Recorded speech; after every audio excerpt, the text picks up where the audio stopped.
لن يتمكن منتخب الجزائر لأقل من 17 عاماً من الاعتماد على كل مواهبه خلال كأس إفريقيا للأمم للناشئين.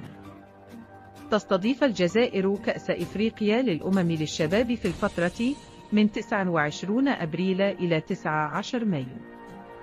وضعت قرعة الدور الأول يونغ ووريورز في المجموعة الأولى إلى جانب منتخبات من الكونغو والصومال والسنغال. تلقى المنتخب الجزائري صدمة عنيفة قبل أيام قليلة من انطلاق كأس إفريقيا للأمم للشباب بعد سقوط 3 لاعبين في اختبار العظام لتحديد العمر البيولوجي.